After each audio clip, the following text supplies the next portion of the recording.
ದಕ್ಷಿಣ ಕನ್ನಡ ಜಿಲ್ಲೆಯ ಸುಳ್ಯ ಕನಕಮಜಲು ಮೂಲದ ಮಹಿಳೆ ಐಶ್ವರ್ಯ ಬೆಂಗಳೂರಿನಲ್ಲಿ ಸಾವಿಗೆ ಶರಣಾಗಿದ್ದ ಪ್ರಕರಣಕ್ಕೆ ಬಿಗ್ ಟ್ವಿಸ್ಟ್ ಸಿಕ್ಕಿದ್ದು ಪತಿ ಸೇರಿ ಮೂವರನ್ನ ಪೊಲೀಸರು ಬಂಧಿಸಿದ್ದಾರೆ. ಐಶ್ವರ್ಯ ಸಾವಿಗೀಡಾದ ಒಂದು ವಾರದ ಬಳಿಕ ಈ ಸಾವಿನ ಹಿಂದಿನ ರಹಸ್ಯ ಬಯಲಾಗಿದೆ.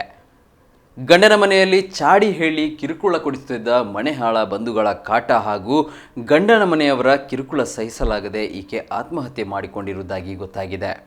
ಆಕೆ ಸಾವಿಗೆ ಮುನ್ನ ಡೆತ್ ನೋಟ್ ಬರೆದಿಟ್ಟಿದ್ದು ಈ ಹಿನ್ನೆಲೆಯಲ್ಲಿ ಐವರನ್ನ ಬಂಧಿಸಲಾಗಿದೆ. ಈಕೆಯ ಮುಂದೆ ನಿಂತು ಮದುವೆ ಮಾಡಿಸಿದ ಸಂಬಂಧಿಕರೇ ಕೊನೆಗೂ ಮದುವೆ ಮುರಿಯಲು ಮುಂದಾಗಿರುವುದು ಪತ್ತೆಯಾಗಿದೆ. ಐಶ್ವರ್ಯ 5 ವರ್ಷಗಳ ಹಿಂದೆ ರಾಜೇಶ್ ಎಂಬಾತನನ್ನ ಕುಟುಂಬಸ್ಥರ ನಿಶ್ಚಯದಂತೆ ಐಶ್ವರ್ಯ ಮದುವೆಯಾಗಿದ್ದಳು. ಅಮೆರಿಕದಲ್ಲಿ MS ಮಾಡಿದ್ದ ಪ್ರತಿಭಾವಂತೆಯಾಗಿದ್ದ ಐಶ್ವರ್ಯ ಪ್ರಸಿದ್ಧ Seetha dairy rich ice cream company ಮಾಲೀಕರಾದ ರಾಜೇಶ್ ಕುಟುಂಬ ಸೇರಿದ್ದಳು. ಐಶ್ವರ್ಯ ತಂದೆ ಸುಬ್ರಹ್ಮಣ್ಯ, ತಂಗಿ ಗಂಡನಾದ ರವೀಂದ್ರ ಎಂಬಾತ ಇದೇ ಕಂಪನಿಯಲ್ಲಿ ಆಡಿಟರ್ ಆಗಿದ್ದು, ಆತನೇ ಮುಂದೆ ನಿಂತು ರಾಜೇಶ್ ಹಾಗೂ ಐಶ್ವರ್ಯ ಮದುವೆ ಮಾಡಿಸಿದ್ದ. ಕೆಲಕಾಲ ನಂತರ ಆಸ್ತಿ ವಿಚಾರವಾಗಿ ರವೀಂದ್ರ ಮತ್ತು ಸುಬ್ರಹ್ಮಣ್ಯ ಕುಟುಂಬಕ್ಕೆ ಕಲಹ ಉಂಟಾಗಿತ್ತು.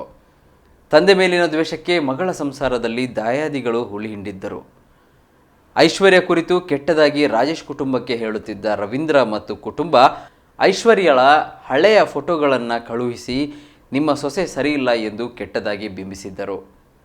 ಇದರಿಂದಾಗಿ ರಾಜೇಶ್ ಕುಟುಂಬ ಪ್ರತಿನಿತ್ಯ ಐಶ್ವರ್ಯಳಿಗೆ ಕಿರುಕುಳ ನೀಡುತ್ತಿತ್ತು. ಐಶ್ವರ್ಯ ಮಾವ ಗಿರಿಯಪ್ಪ, ಅತ್ತೆ ಸೀತಾ, ಮೈದುನ ವಿಜಯ್ ಹಾಗೂ ಆತನ ಪತ್ನಿ ತಸ್ಮಿಯಿಂದ ಕಿರುಕುಳವಿತ್ತು. ವರದಕ್ಷಿಣೆ ತರುವಂತೆಯೂ ಕಿರುಕುಳ ನೀಡಲಾಗುತ್ತಿತ್ತು. ಎಷ್ಟೇ ಕಿರುಕುಳ ಕೊಟ್ಟರೂ ಗಂಡನಿಗಾಗಿ ಸುಮ್ಮನಿದ್ದ ಐಶ್ವರ್ಯ ತಾನು ದುಡಿದ ಹಣದಲ್ಲಿ ಗಂಡನಿಗೆ ಐಷಾರಾಮಿ ಸೂಪರ್ ಬೈಕ್ ಹಾಗೂ ಚಿನ್ನದ ಒಡವೆ ಸಹ ಕೊಡಿಸಿದ್ದಳು. ಕುಟುಂಬಸ್ಥರ ಚಾಡಿ ಮಾತು ಕೇಳಿ ಗಂಡ ರಾಜೇಶ್ ಕೂಡ ಹೆಂಡತಿಯನ್ನು ನಿಂದಿಸುತ್ತಿದ್ದ ಎನ್ನಲಾಗಿದೆ. ಇದರಿಂದ ನೊಂದು ಕಳೆದ 20 ದಿನಗಳ ಹಿಂದೆ ಐಶ್ವರ್ಯ ಗಂಡನ ಮನೆ ಬಿಟ್ಟು ಬಂದಿದ್ದಳು. ಕಳೆದ 26ರಂದು ಡೆತ್ ನೋಟ್ ಬರೆದಿಟ್ಟು ಆತ್ಮಹತ್ಯೆಗೆ ಶರಣಾಗಿದ್ದಾಳೆ. ಘಟನೆ ಸಂಬಂಧ ಐಶ್ವರ್ಯ ತಾಯಿ ಗೋವಿಂದರಾಜನಗರ ಪೊಲೀಸ್ ಠಾಣೆಗೆ ದೂರು ನೀಡಿದ್ದಾರೆ. ಅತ್ತೆ ಸೀತಾ, ಮಾವ ಗಿರಿಯಪ್ಪ, ಮೈದುನ ವಿಜಯ್ ಹಾಗೂ ಆತನ ಪತ್ನಿ ತಸ್ಮೈ ಮೇಲೆ ದೂರು ದಾಖಲಾಗಿದೆ. ಜೊತೆಗೆ ಸಂಸಾರ ಒಡೆಯಲು ಪ್ರಚೋದನೆ ನೀಡಿದ ಸಂಬಂಧಿಕರಾದ ರವೀಂದ್ರ, ಗೀತಾ, ಶಾಲಿನಿ, ಓಂ ಪ್ರಕಾಶ್ ಎಂಬುವರ ಮೇಲೂ ದೂರು ದಾಖಲಾಗಿದೆ. ಪ್ರಕರಣ ದಾಖಲಿಸಿ 5 ಮಂದಿ ಆರೋಪಿಗಳನ್ನು ಗೋವಿಂದರಾಜನಗರ ಪೊಲೀಸರು ಬಂಧಿಸಿದ್ದಾರೆ.